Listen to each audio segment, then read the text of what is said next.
Ei, gente, boa tarde. Meu nome é Társila. Meu nome é Ana Paula. Eu sou a Tamires. Nós somos alunas do curso de licenciatura em Química no Instituto Federal do Espírito Santo e hoje nós vamos apresentar um trabalho sobre nanomateriais sob a orientação do professor Anderson Romão, da disciplina de Química Inorgânica 2.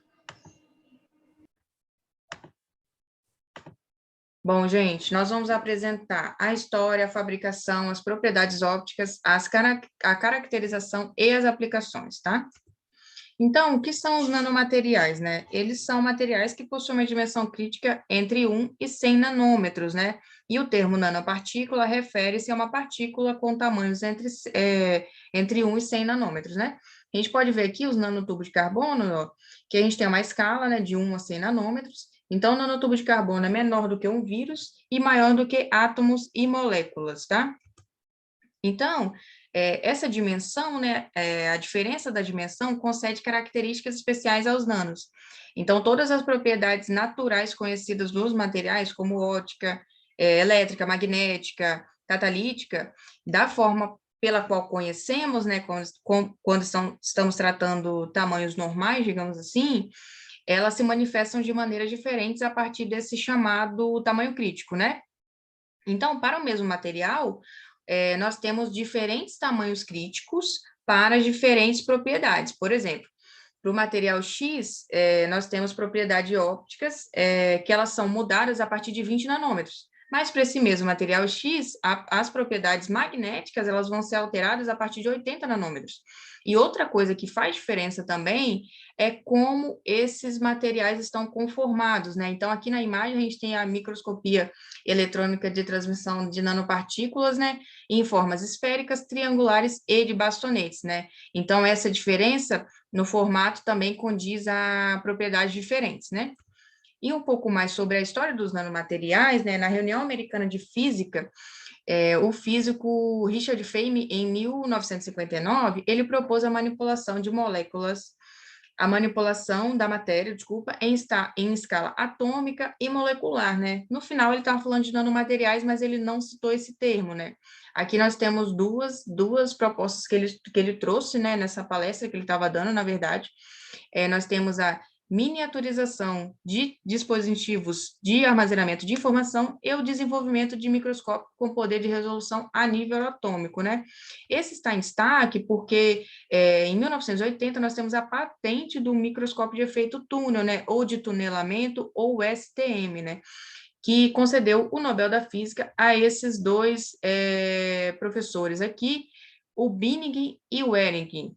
Então, o Nobel da Física de 1986 foi para o microscópio de efeito de tunelamento, né? Mas, assim, o que é o efeito de tunelamento, né? O efeito túnel, e aqui a gente pode ver nessa imagem, que a física clássica, se ela tivesse que levar uma bolinha para o outro lado da montanha, ela usaria uma força para subir, né? Essa bolinha, e depois ela deixaria a bolinha rolar, por exemplo.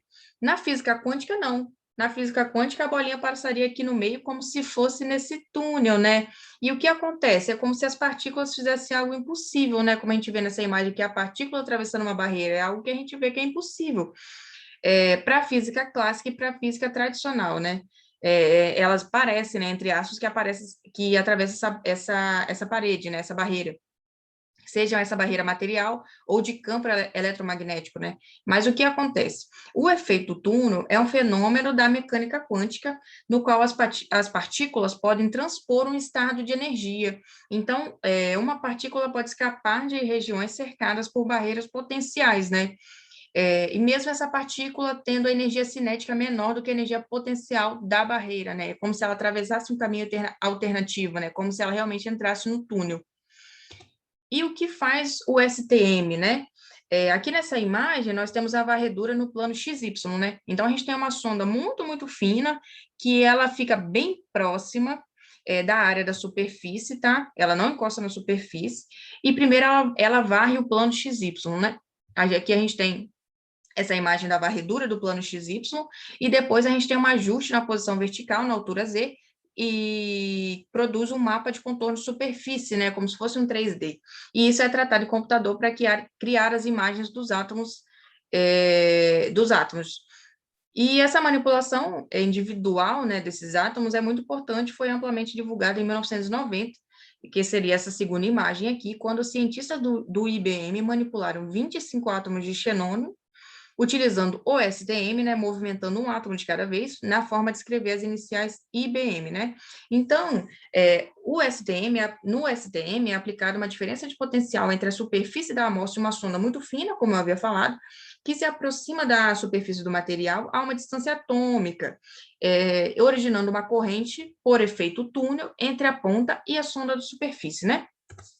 E assim, sobre a fabricação dos nanomateriais, né? Por que fabricar nanomateriais? Pela necessidade de desenvolver novas tecnologias, onde as propriedades físicas podem ser controladas e até mesmo previamente projetadas, né, naquela questão da diferenciação da forma e do tamanho, né? Então, a redução da dimensão conduz a um universo de efeitos quânticos, né, que assumem um importante papel suplantando as descrições mais clássicas, né? Então, nós temos diversas técnicas de fabricação, aqui nós trouxemos algumas, né? Nós temos a moagem mecânica de alta energia, espectroscopia de espelhamento de íons de energia intermediárias, que seriam o MEIS, a coprecipitação de hidrotérmicas, o top-down ou breakdown e o bottom-up. Como a gente não consegue falar de todas, nós trouxemos aqui o top-down e o bottom-up. O que seria? O top-down, ele seria a aplicação de uma força externa num sólido, levando à divisão de partículas pequenas, né? É um processo destrutivo. E o bottom-up, pelo contrário, é um processo construtivo.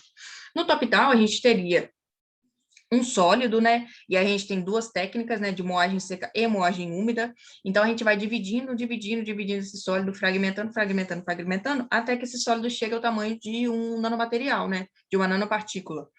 E no bottom-up, nós temos a utilização de átomos de gás ou líquido, fazendo o processo contrário, né? Aglomerando nesses clusters, né? Nesse agregado atômico, a partir de transformações atômicas ou condensações moleculares, até chegar ao tamanho dos nanomateriais.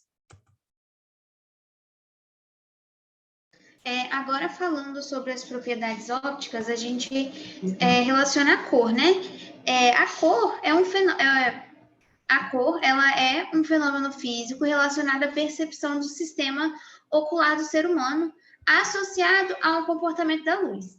E, portanto, esse entendimento das cores passa pela compreensão sobre as propriedades da luz, né? Como ela é formada, como ela se propaga e como ela é gerada. Então, a cor pode ser definida como sendo a impressão visual gerada por ondas eletromagnéticas de determinado comprimento de onda, ou seja, de fótons com determinadas energias. Aqui nós temos o espectro eletromagnético, destacando o espectro visível ao olho humano, e ele engloba, né, um comprimento de onda entre 380 nanômetros e 780 nanômetros. A cor nas nanopartículas, embora sem essa conotação, né, sem esse nome de nanopartículas, de fato, intriga a humanidade há muitos séculos, né? Então, o primeiro relato de objeto com nanopartículas de ouro, ele data do século IV a.C., que é o cálice de Licurgo. Ele foi fabricado pelos romanos e é constituído de partículas de ouro e prata em uma matriz de vidro que, ao ser iluminada de fora para dentro, enxergamos uma cor amarela esverdeada, que remete ao processo de espalhamento da luz, e ao ser iluminada de dentro para fora, nós enxergamos uma coloração vermelha, que é característica da nanopartícula de ouro. Então, essas variações de coloração, elas devem-se à extinção da luz incidente, né, portanto, a absorção ou espalhamento da luz em faixas de comprimento de onda específico que dependem fortemente do tamanho, forma e vizinhança química das nanopartículas. Nessa segunda imagem, nós temos as variações das nanopartículas de ouro com a variação de seu tamanho. As propriedades ópticas, elas resultam das oscilações coletivas dos elétrons, dos plasmons, nos metais excitados por radiação eletromagnética, de um comprimento de onda maior que o tamanho da partícula, que é um fenômeno denominado por ressonância localizada de plasma e superfície. Esses termos, né, localizado e plasma de superfície, eles são utilizados uma vez que a ressonância está localizada na superfície e que as oscilações coletivas nos elétrons livres estão confinadas em um volume finito, né, que é definido pelas dimensões das partículas. Então, é basicamente o que nessa foto mostra, né? Os fótons incidentes, eles chegam nas nanopartículas de ressonância e acabam provocando as ondas. Então, quando esses elétrons livres, os elétrons livres, né, em uma nanopartícula metálica, eles são movidos por um campo eletromagnético, né, incidente, eles oscilam a uma certa frequência e essa energia eletromagnética é absorvida. E junto a essa absorção da energia eletromagnética, a ressonância localizada no plasma de superfície, ela vai se manifestar como um efeito combinado, né, que resultante tanto da absorção quanto desse espalhamento no espectro, né, esse espalhamento que remete à reemissão dessa radiação. Então, logo, a cor característica, ela advém dessas oscilações coletivas coerente dos elétrons livres na banda de condução. Então, de forma breve e resumida, nós podemos dizer que a luz emitida por um material, ela depende da organização dos seus níveis eletrônicos e pelo tamanho característico das nanopartículas. Seus elétrons, eles ficam confinados em níveis discretos de energia, sendo a separação entre eles uma fina e direta dependência com as dimensões físicas do objeto.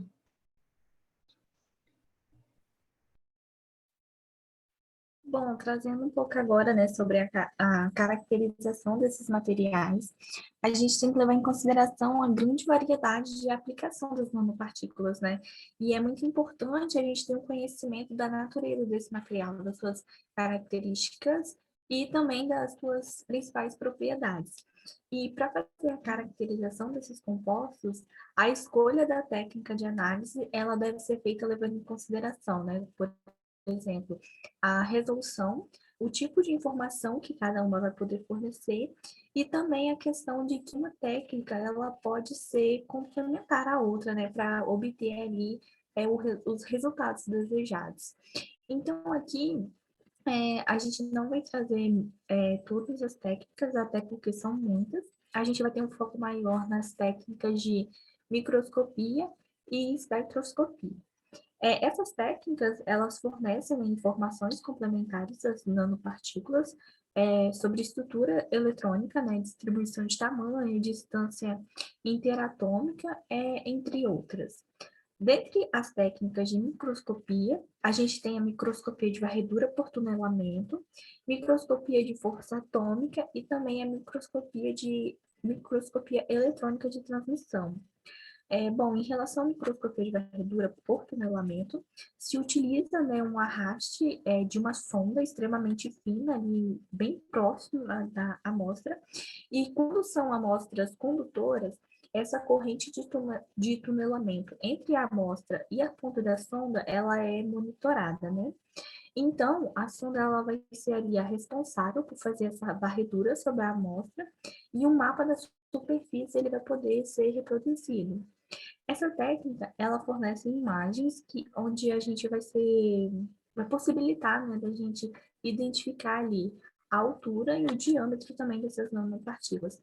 Aqui na imagem, a gente trouxe, né, a análise de uma amostra, onde tem a presença, né, de nanopartículas isoladas, que são esses dois pontinhos brancos maiores, como também de alguns agregados. Quando a amostra ela não é condutora, utiliza-se a microscopia por força atômica, né, onde a ponta da sonda ela vai literalmente tocar a superfície da amostra.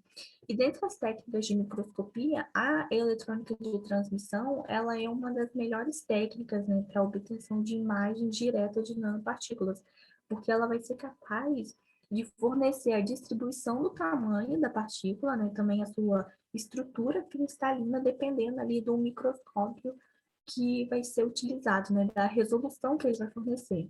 Nessa técnica, vai se utilizar a irradiação de feixe de elétrons, né, que vai ser gerada ali por meio de emissão termoiônica ou de uma emissão de campo. Então, os elétrons eles vão interagir ali com os átomos da amostra e a partir dos espelhamentos vai ser possível obter uma imagem.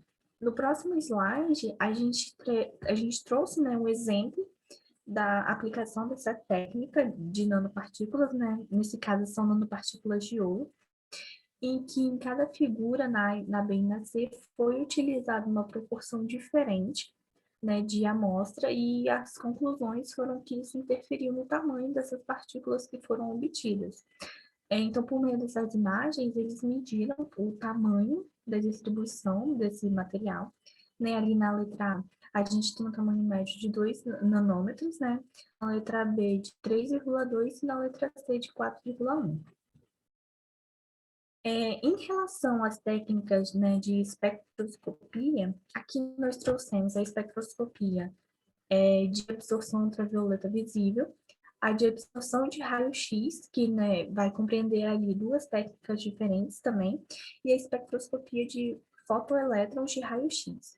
Em relação à espectroscopia de absorção de EBIs, ela envolve ali a absorção, né, de radiação ultravioleta, e ela vai, o espectro, né, ele vai fornecer a absorção, vai ser dada ali pela intensidade da radiação, que vai passar pela amostra e também pela sua referência. E o comprimento de onda utilizado vai ser na faixa de 180 a 780 nanômetros, né? Já a espectroscopia de absorção de raio-x, ela vai compreender duas técnicas diferentes, que é a XANES e a EXAFS. E essas duas técnicas diferentes, a XANES, ela vai apresentar ali variações mais intensas, enquanto a EXAFS, ela vai absorver oscilações mais suaves, né? E a última técnica, né, de espectroscopia é a de fóton-elétrons de raio-x, né, que também é chamada de espectroscopia eletrônica para análise química. E ela é uma técnica que fornece dados sobre a composição atômica da superfície, né, identificação ali dos elementos, o estado químico e também o número de coordenação dos átomos ali da amostra. E como é uma técnica de espectroscopia de absorção de raio-x, essa também vai se basear ali na interação do raio-x, né, dos raios-x, com os elétrons das camadas mais internas dos átomos. Só que nesse caso, a medida, né, a intensidade de fotoelétrons gerados, ele vai ser em função da energia cinética. Como eu disse anteriormente, né, existem várias técnicas e outras também que podem ser utilizadas são a espectrometria de massa, espectroscopia Raman, ressonância magnética nuclear de sólidos e também a nanoindentação. Bom, gente, sobre a aplicação dos nanomateriais, nós temos aqui a divisão, né, em nanomateriais orgânicos e nanomateriais inorgânicos, né? Em nanomateriais orgânicos, nós temos dendrímeros e lipossomas, fullerenos e nanotubos de carbono, né, que possivelmente são os mais conhecidos. E nos inorgânicos, nós temos os óxidos metálicos, os metais e os pontos quânticos. Então, rapidamente falando sobre a aplicação, nós trouxemos essa reportagem bem atual sobre a importância da nanotecnologia no combate ao Covid, tá? Do Instituto de Física de São Carlos, e o que eles tratam nesse artigo? A fabricação de kits diagnósticos através da preparação de testes, né, por nanopartículas de grafeno e de poliestireno, no tratamento, né, na terapia, a utilização de nanopartículas com diâmetro de até 70 nanômetros, elas são capazes de liberar os fármacos, né, necessários e diminuir o efeito da hiperinflamação, né? E na área de prevenção, nós temos quanto a máscaras e vacinas, né? Máscara eu acho que é um pouquinho mais fácil da gente compreender, porque se nós lembrarmos no início da apresentação, nós falamos que o nanotubo de carbono, por exemplo, ele é menor do que o vírus, né? Então, se você fizer uma máscara com uma teia desse nanotubo de carbono, o vírus não consegue passar. E aqui, nós temos outras aplicações também, né? Segundo Mendes, 2015, as nanopartículas metálicas, em especial as que derivam de óxidos metálicos, né, inorgânicos, são atualmente utilizadas como aditivos de combustível de modo a diminuir a emissão de gases poluentes, né, aumentando a eficiência da combustão. e também podem ser utilizadas para produzir catalisador ativo com elevada seletividade, né? E aí o exemplo das nanopartículas de ouro. Nós temos diversas aplicações em catálise, reações de redução, degradação de pigmentos e reações de condensação, mas que a gente não consegue trazer tudo para vocês. Aqui é o nosso referencial teórico, o grupo agradece, esperamos que vocês tenham gostado, tá bom? Muito obrigada.